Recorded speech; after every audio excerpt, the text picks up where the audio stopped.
This podcast mentions suicide, mental illness, grief, and loss, and may be triggering for some listeners. So please take care of your well-being by pausing or skipping any sections that feel uncomfortable to you. And if you or someone you know is struggling, please call 988 for support. Hi. Hi. Long time no see. I know, right? Feels like almost exactly a week. Wow. Where'd time go? Time is so distorted here in the interweb. So we're back now, and it's shockingly the end of September, which feels weird. So here's a thought about a conversation that I know we haven't had that I think is incredibly relevant, that I feel like everybody to some degree has had to deal with, and that's the burnout that you get as a caregiver when you're the one supporting the person who is struggling.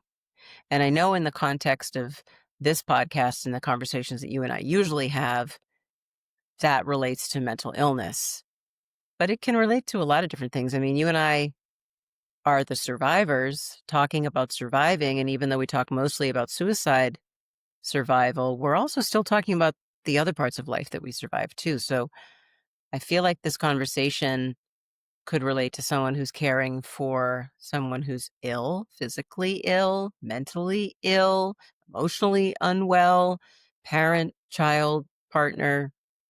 You down to have that conversation? I am down to having that conversation. I knew it.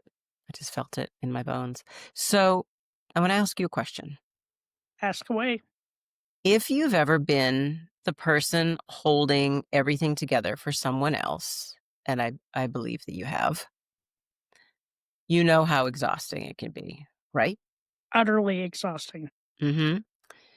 So being that caregiver is an act of love for sure. Like, I think above anything else, it is one of the ultimate acts of love, but it can also take a massive, massive toll. It can. I can add something onto that a lot of caregivers out there may not have, is I'm also an empath. So you add all the extra caregiving, right? And then add that empathy, that empath part into it. It's exhausting. And you need to take care of yourself. Yes, you do. And that, I mean, I think if you listen to nothing else that we talk about here in the next half an hour, that's the point that you take away, is that on any given Sunday, it's hard enough for any of us to take care of ourselves. Then when you throw in the responsibility of taking care of someone else and supporting someone else, especially somebody who's struggling either emotionally or physically, that is a rough position to be in. It feels oftentimes like it is a never-ending position that you're in. And it looks like a lot of different things for a lot of different people.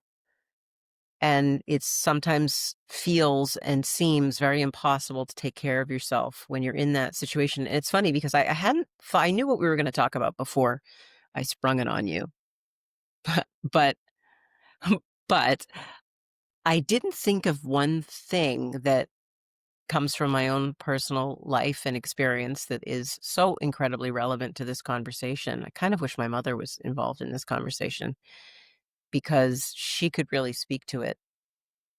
I grew up with my grandmother living with me for 12 years of my life, from the time I was 12 until the time I was 24. My mother's mother. So it was the 3 generations of us living at home. And my grandmother was, at the time, she was in her 80s, her mid-80s when she came to us. And like, my grandmother never drove, and she was already walking with a cane by the time she came to us. My grandmother was like a bubby. You know, the bubby is the Yiddish word, Jewish word for grandmother. And she was like that typical, like, wore a house coat and, you know, was never like a go off and go for a walk around the neighborhood kind of person. Like, she was not like that. My grandmother just did not have that kind of stamina. The world was different then. Like, my mother goes for, you know, walks and goes off, and she's out shopping, and they drive and all these things. But my grandmother came to live with us, and My mother was on call 24 hours a day. Her older sister lived up the street and around the corner and was definitely there and accessible and available, but it was my mother and then it was me. So I grew up giving my grandmother sponge baths and making sure my grandmother didn't have bed sores and making her meals and walking her to and from the kitchen and dealing with it when she had to be in rehab. And it's so interesting that now I look at that as a grown up and I look at my mother and what she went through. And there are very few things in the world that give you like very crystal clear perspective. Like having kids and being a parent gives you crystal clear perspective on what it's like to, be a parent and what your parents went through. Being a caregiver like that, boy, did that open my eyes to what my mom went through. And I just don't even know how she did it. I don't. Yeah, because it is. It's so exhausting. Like, but you also have your own needs. Like you need to make sure you're getting enough rest, that you're getting enough me time, that you're taking care of the things that are important for you so you can continue to take care of the things around you. And that's no matter if you're a caregiver, if you're a parent, if you're a spouse, you have to take care of you. And because that is really part of my story. My wife had gotten shingles for 8 weeks. If you've ever been around anybody that has shingles, it's horrifying because there's nothing you can do for them. But being an empath, I took on all her pain on top of everything else that was going on in my life, and I didn't take care of me. Yeah, that's so hard because that kind of physical and emotional strain. I'm also an empath. You know that. We talk about that, you and I, all the time. We compare empath notes all the time. And I feel everybody's vibrations and feelings and highs and lows, especially my own family, but of course, for sure, the extended world around me. And that mental and physical strain that we take on and internalize, boy, does that accumulate over time. And boy, does that become heavy to carry. And it makes it very difficult to navigate your own stuff, your own responsibilities, your own checklist. And it creates burnout. It creates real, live, palatable burnout. So, okay, let's talk about burnout. Let's talk about the signs of burnout. A lot of people think, oh, burnout means I'm just really tired. Nope, that is Yeah, not it. nope, you are pretty much checked out. It's that. It's also manifesting in things like irritability. It's compassion fatigue. We talked a little bit about that, I believe, last week. It can be it can be something like withdrawal. All of a sudden you see the person who's overwhelmed is withdrawing. You can see someone all of a sudden being resentful in ways that they were never. You can even see it manifesting in physical ways. Like everybody knows depression can completely incapacitate a person.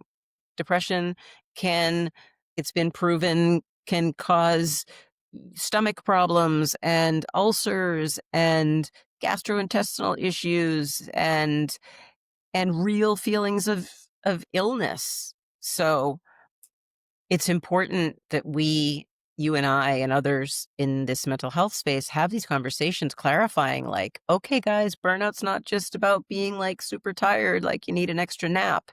It can impact so many other parts of your wellness that you don't even realize. I think one of the big ones for me is I was super anxious. My anxiety was through the roof and super edgy. Mm. Super, super edgy. I wasn't sleeping right, and I just didn't wanna be around anybody. My motivation tanked. It was a lot of things, but I still had this other living human I needed to take care of, and not knowing how to split the duties. I don't even know if the duties is the word, but split that up so that I have, like, my personal stuff, me, and then my wife and all of the things going on with her. I didn't know how to see them separately. I saw it all as one big chunk of crap that I wasn't dealing with very well. And that's got to be incredibly overwhelming and super heavy. And like, how do you get out from under that? And I think that that kind of processing or thinking is what gets a lot of us into trouble with our mental health and wellness, because we think about all the things in their entirety. We think about all the things that we have to do. Interesting. I was on the Lifeline this morning. I'm always on Lifelines the same time every week, and I tend to have repeat callers who we call familiar voices come and chat with me. And so I get to know them. And I had someone reach out this morning who was just every little thing about their life was just in complete disarray. They felt overwhelmed. They felt like everything was going wrong. It was the worst time in their life. They were so ill-equipped to deal with what they were dealing with. And it was because they kept thinking of every single solitary thing as one big lump of responsibilities. And I said, okay, tell me right now, what is the most important thing to you on this whole laundry list of things that you just gave me that are upsetting you? And they identified the one thing. And I said, okay, let's just isolate that thing right here, right now. It doesn't matter. For the purposes of this conversation, it doesn't even matter what that thing was, but take out that one thing. Is it something that if you put time and energy and focus into, you can maybe, we together can maybe find a solution for or help for, whatever it is that you need? They agreed, yes. Okay, so we removed everything else from the conversation and focused on one thing. We figured out the thing, how that person was going to navigate that thing, the resources that they need, how they were going to get it, blah, blah, blah. At the end of the conversation, I said, okay, we just spent 5 minutes talking about one thing and not all of the other things. And we got that one thing figured out. How do you feel now? And they were like, wow. Like you could just hear it. Like you could hear it in their voice. They were like, wow, my brain feels so different. My brain feels so much lighter. I feel like, okay. Like I can see that there is the potential to fix things. And that's what I'm trying to say. I'm using that as an example to say, like, when we allow ourselves to just get caught underneath the weight of all the things and we don't chip away, we're stuck. But if we chip away at one little part here and then the next and then the next, that's how we get out from under. And, I had wished that I had had those types of tools when I was going through all my stuff. Right? But I didn't realize, because at the same time, I didn't realize what was happening to me. And so it was hard to put stuff into little chunks and still deal with my own mental messiness and depression and all that. And so, like, having this conversation, like, I wish I had heard this, 2 years ago when my life was completely in disarray. Struggling with your mental health? Feeling lost, overwhelmed, or just alone? Well, you're not. Welcome to the Help Hub, your online destination for mental health resources, content, and tools to help you navigate whatever mental health challenges you're facing in the moment.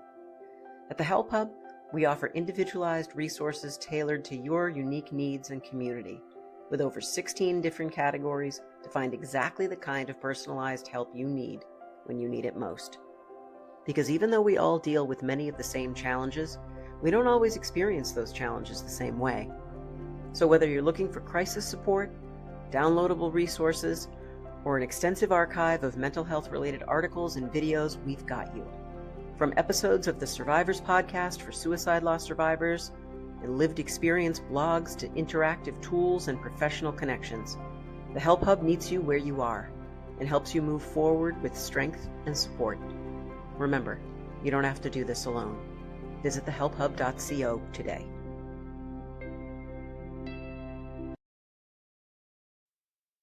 Yeah, and so that impacts everything about your life. which means it affects your work life, it affects your personal life, it affects your relationship, it affects the things that maybe your wife is dealing with. It makes those seem so much more heightened and terrible. And we all don't have the capacity in the ways that we wish we did to take that step back, especially when we're in a role as a caregiver, because there's an extra layer of stuff that we're carrying.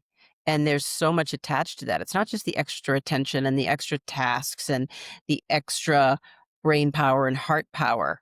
There's a lot of stuff that comes along with being a caregiver that we don't even consider, like guilt. That's a big part of the struggle that is being a caregiver. People feel guilty taking time off. People feel guilty taking a break or wanting time for themselves, even just to refuel, or even to remember to eat, or even to remember to sleep. But the truth is, you cannot sustainably support other people if your tank is empty, if you're not considering yourself and what you need. So when you're a caregiver, especially, something like self-care, it's not indulgent. It's about survival. It's a necessity.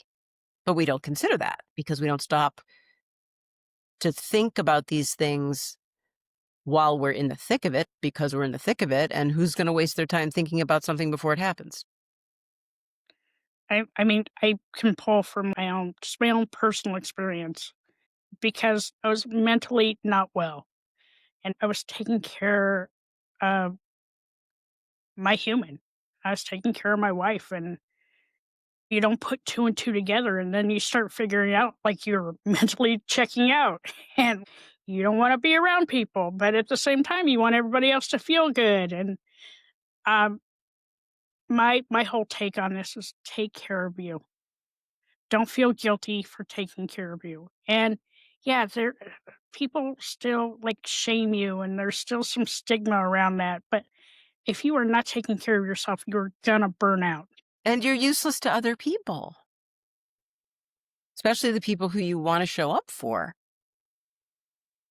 You know, self-care doesn't always mean the thing we think it means, like day spa, nails, massage. It means, in some cases, just saying no.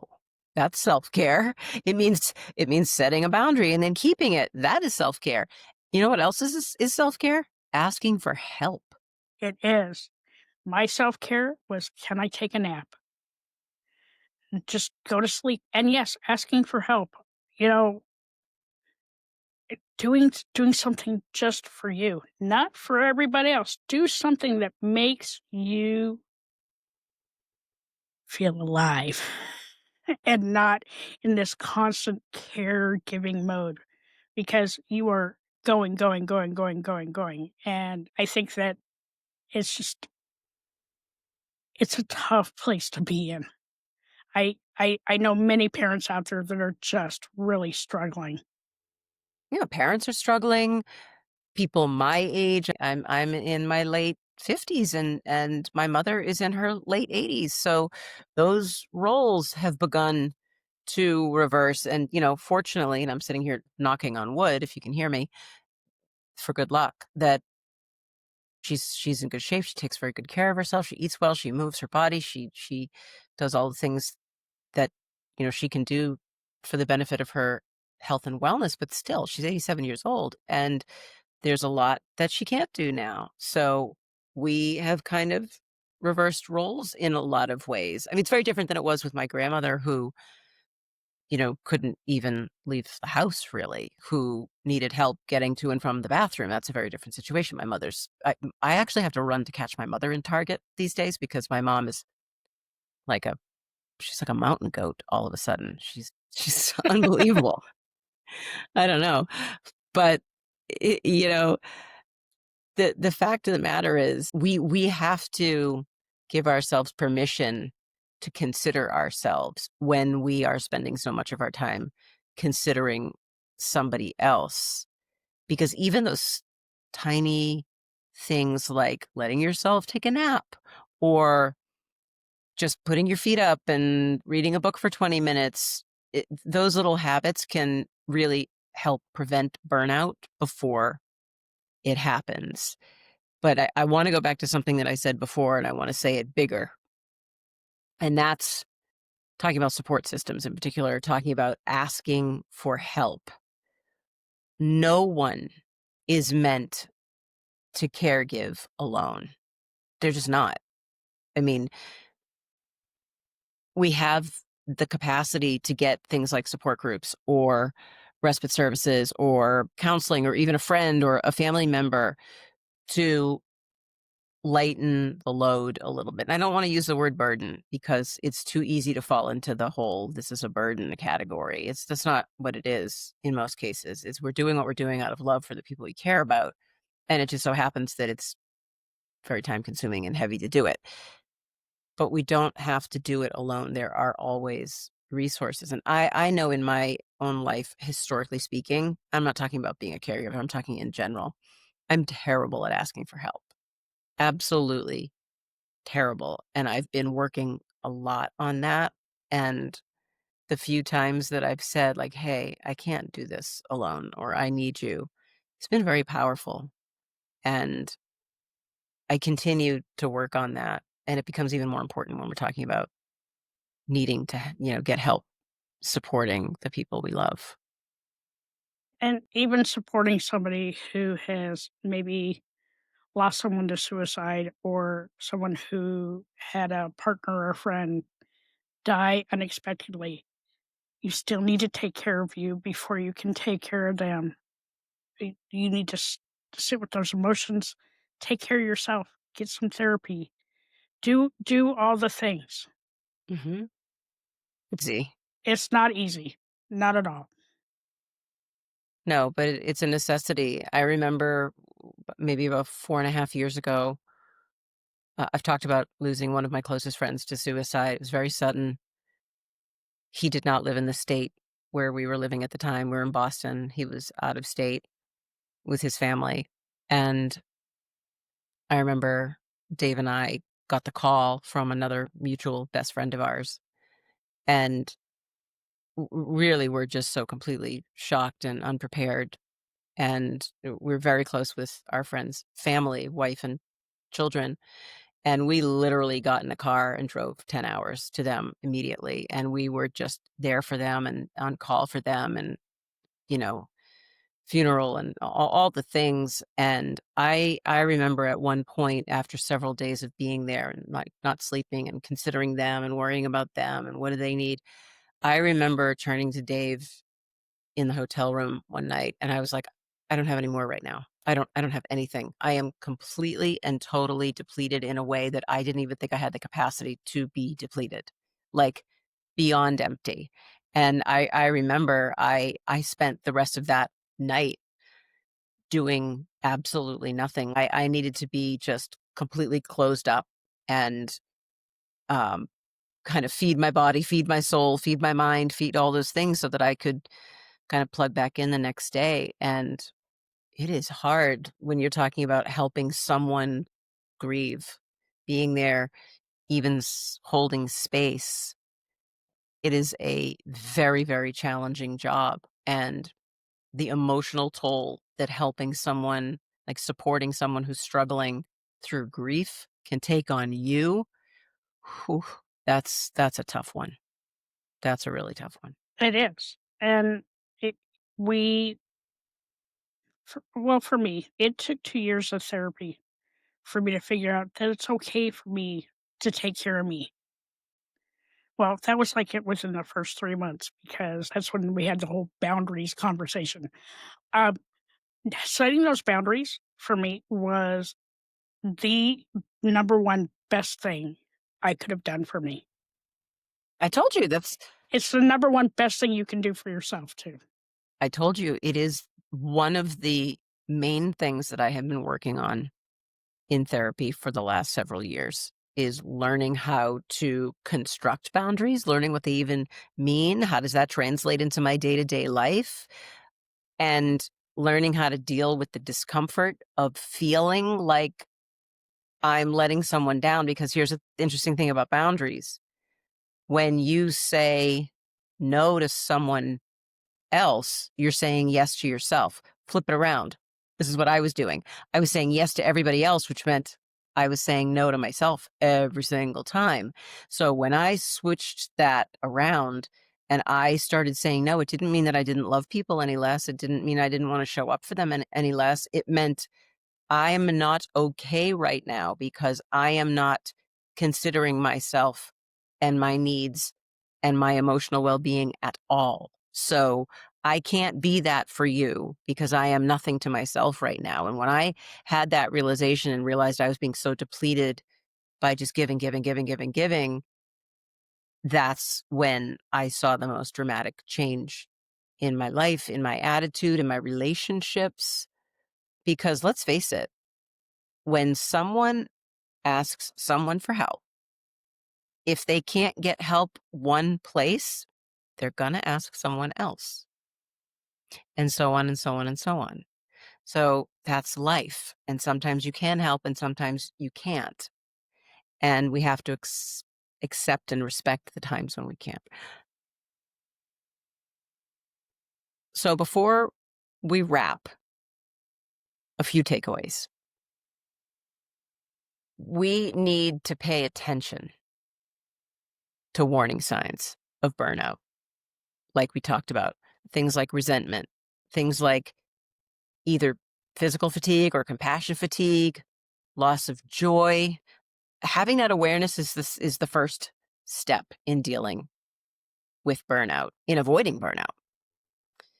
Second thing is that we need to schedule an act of self-love, self-consideration, rest, relaxation, call it whatever you want to call it. But give yourself 10 minutes, 15 minutes, an hour if you're lucky, of doing something restorative for you, whatever that might be. And it looks different for everybody.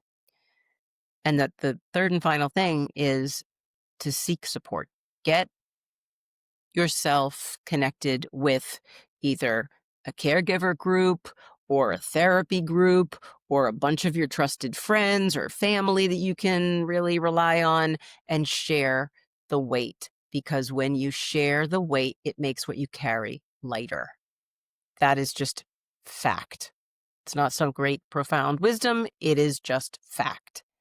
So keeping in mind that none of us can really pour effectively from an empty cup.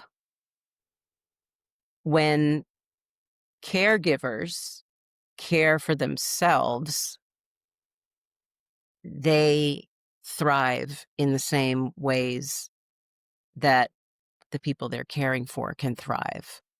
And it creates a stronger, much stronger foundation of support for the people they love. That's all I had to say. I don't have anything else to say. Wow, that was a lot of words, but good words. I love good words.